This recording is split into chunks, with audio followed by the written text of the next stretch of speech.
Hello friends, I am back again with a new series of DLED Practical Files। इस series में हम already 2 video बना चुके हैं।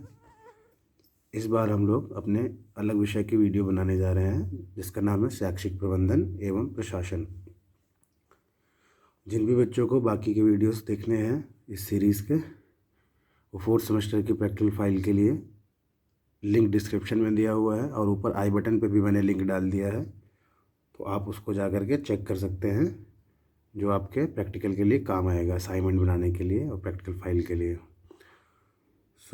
हमको अब बिना लेट किए हुए हम लोग आगे बढ़ते हैं अपने वीडियो को। Let's start a video. जिसको वीडियो अच्छा लगे please like, share and subscribe. अब देख सकते हैं ये हमारी विषय सूची है।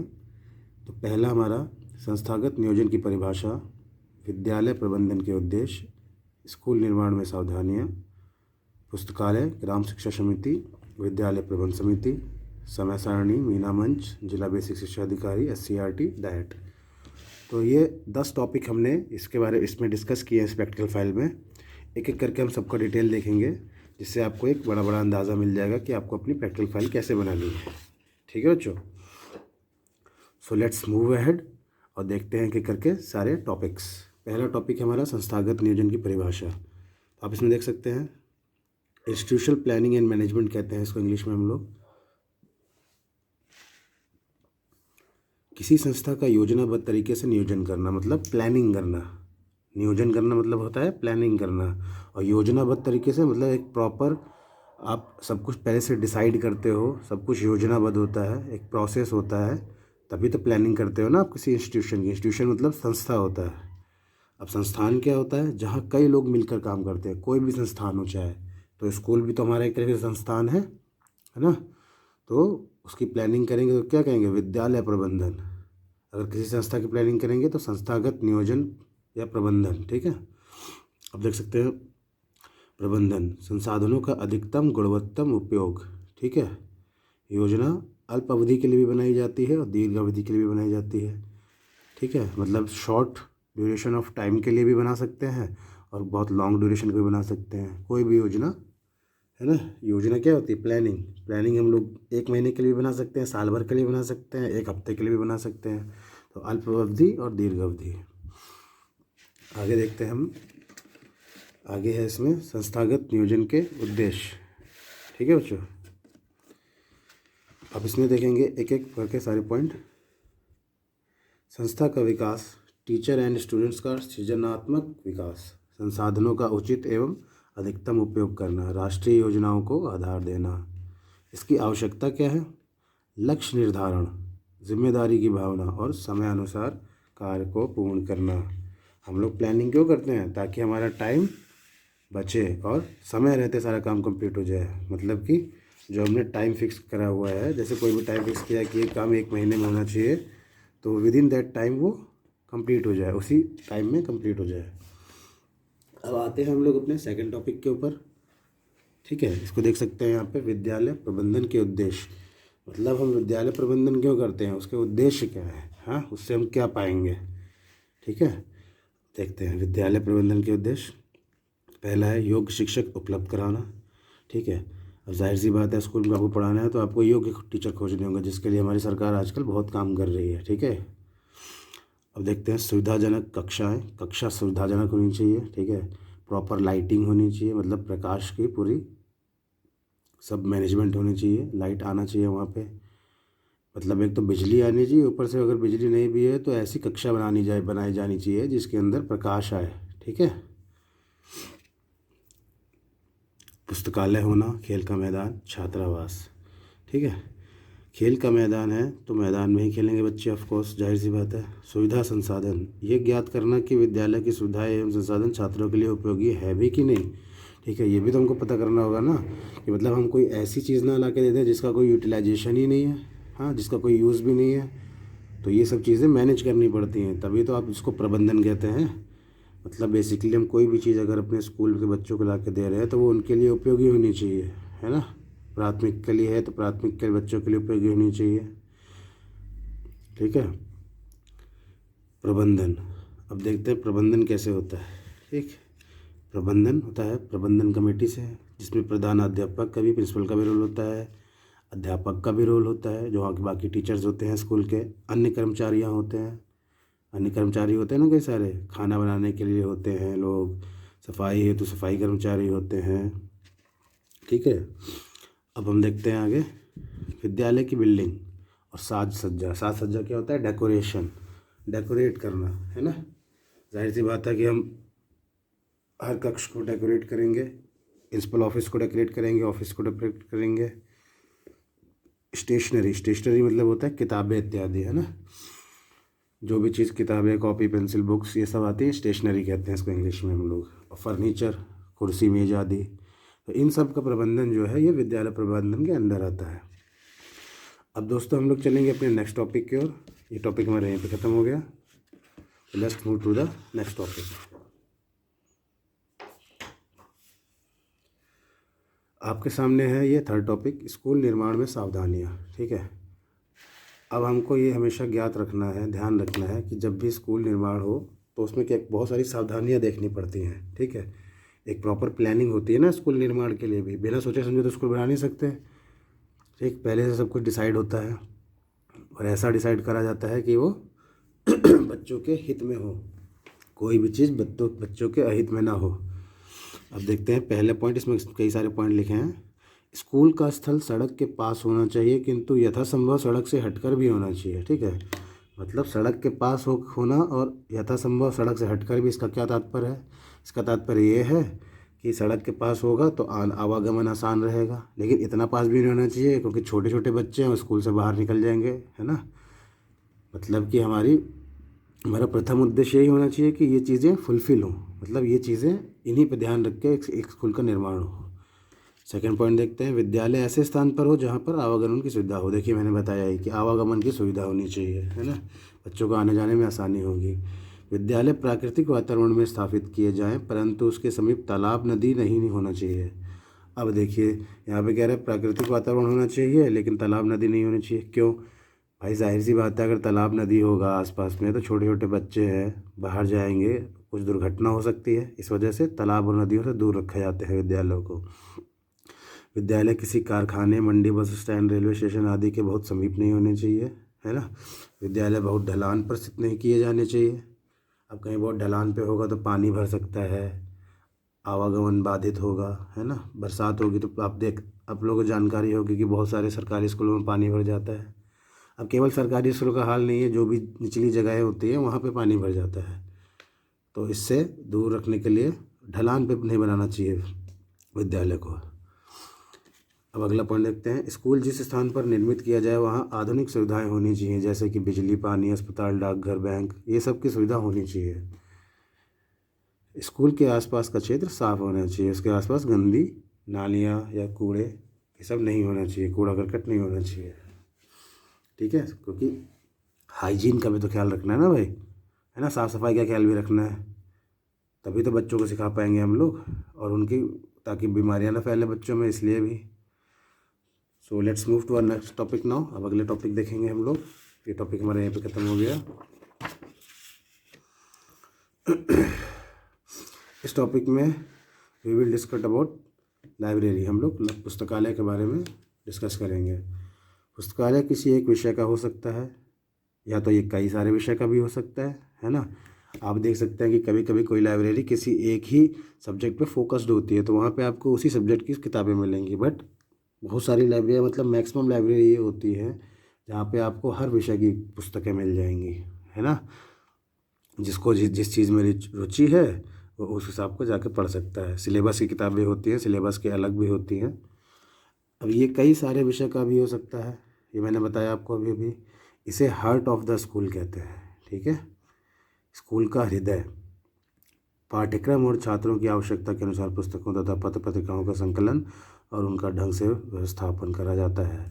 छात्रों को उनकी आवश्यकताओं और रुचि के अनुसार पुस्तकों में चयन में सहायता मिलती है। मैंने बताया ना आपको कि जिन बच्चों को जिस जिस चीज़ में रुचि होती है उसी प्रकार से वो अपने फेवरेट सब्जेक्ट को पढ़ सकते हैं जिसमें उनकी रुचि है। छात्रों में बहुमुखी अध्ययन की रुचियों का विकास होता है। अब ये कैसे होता है? जब देखिए हमारे पास बहुत सारे ऑप्शन होंगे पढ़ने के लिए, अब बच्चा अपने आप उसकी तरफ आकर्षित होगा जो सब्जेक्ट उसको प्रिय है, तो इसी से उसकी बहुमुखी अध्ययन की रुचियाँ बढ़ती हैं, विकास होती हैं, है ना। क्योंकि छोटे में तो पता नहीं होता कि बच्चा किस ओर जाएगा, तो जब उसके पास ढेर सारे ऑप्शन होंगे तो वो पढ़ेगा, उसको उसकी अपनी रुचि पता चलेगी, धीमे धीमे उसको एक फील्ड पता चल जाएगी कि उसको किस में काम करना है या उसका रुचि किस में है। तो उसमें भी लाइब्रेरी हेल्प करती है। छात्रों में कलात्मक अनुभूति तथा रसानुभूति क्षमता का विकास करना, पुस्तकालय के माध्यम से आजीवन शिक्षार्थी बने रहने की प्रेरणा देना। अब ये क्या होता है, आजीवन शिक्षार्थी क्यों बनेगा भाई कोई?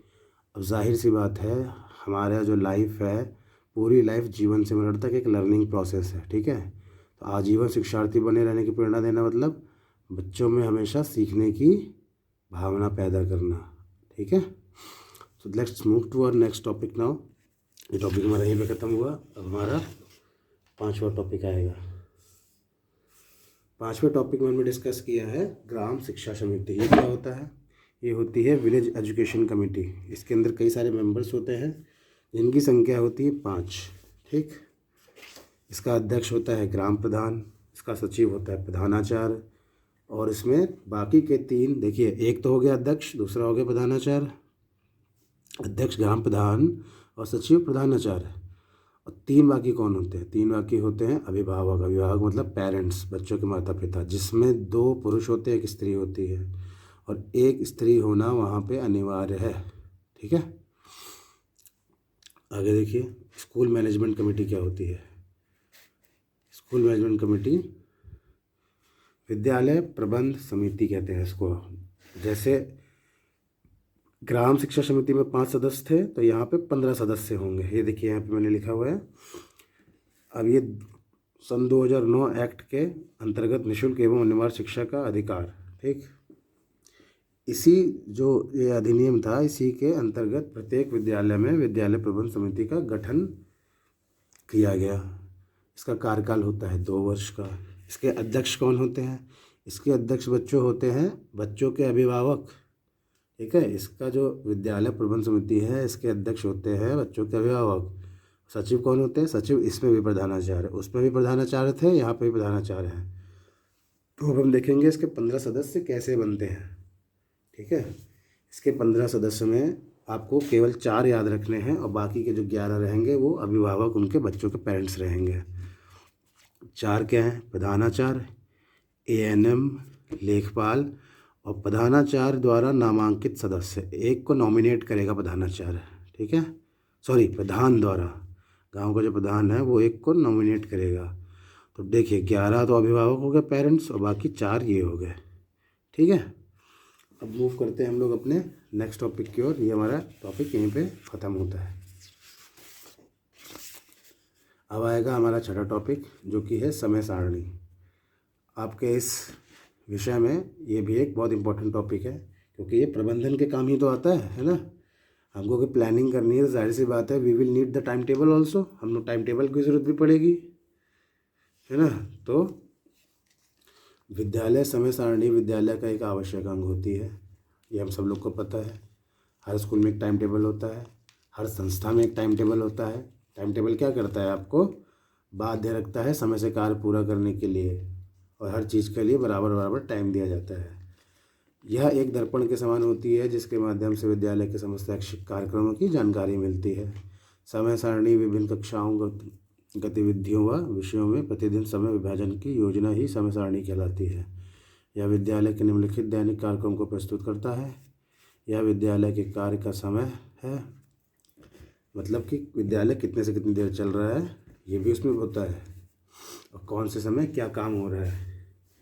प्रत्येक शिक्षक पर शिक्षण भार, हर एक टीचर पे कितना टीचिंग बर्डन है, या तो कितना टीचिंग उनको करनी है, ये बताता है। विभिन्न पदों पर कार्य हेतु दिया जाने वाला समय, प्रत्येक शिक्षण घंटे की अवधि, ठीक है, हर एक क्लास कितनी देर चलेगी वो भी बताता है। देख सकते हैं यहाँ पे कुछ लोगों द्वारा कही हुई बातें। ज्ञानचंद शर्मा के अनुसार समय तालिकाओं को विद्यालय की घड़ी कहा जाता है।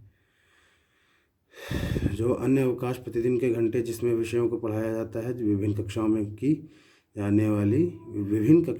जाने वाली क्रियाओं के प्रकार, उपस्थिति लेने के लिए एकत्रित होने का समय, विश्राम एवं छुट्टी को प्रदर्शित करता है। एस.के. कोचर द्वारा कहा गया है कि विद्यालय की जिस योजना या चार्ट के द्वारा प्रतिदिन के निर्धारित समय को विभिन्न विषयों क्रियाओं के मध्य प्रदर्शित किया जाता है उसे समय सारणी कहते हैं। डॉक्टर जसवंत सिंह के अनुसार समय सारणी विद्यालय का स्पार्क प्लग है जो उसकी विभिन्न क्रियाओं एवं उसके विभिन्न कार्यक्रमों को संचालित करता है। ठीक है, समझ में आया आप लोग को?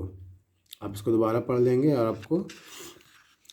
आपको ये आपके एग्ज़ाम्स में भी हेल्प करेगा। ठीक है, समय सारणी का क्वेश्चन आता है एग्ज़ामों में।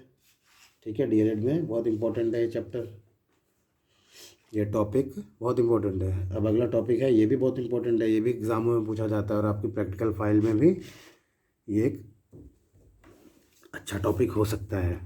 देखते हैं मीना मंच क्या है।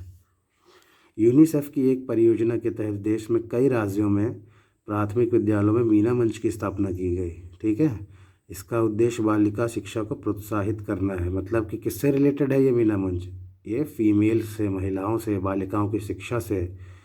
मीना को केंद्रीय पात्र बनाकर कई कहानियों तथा फिल्मों की रचना भी की गई। मीना एक्चुअली में है क्या? मीना एक कार्टून है, इट इज़ अ कार्टून।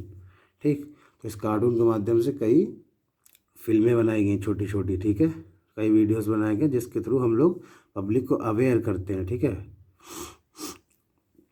अब मीना क्या है? एक काल्पनिक कार्टून है। 1990 में इसकी शुरुआत हुई, 1998 में उच्च प्राथमिक स्तर पर लागू हुआ, 2002 में क्रियान्वयन हुआ, 2007 में प्रभावी हुई, 2009 में मीना की दुनिया की संकल्पना हुई, 2010 में उत्तर प्रदेश के उच्च प्राथमिक विद्यालयों में लागू हुआ। ठीक है,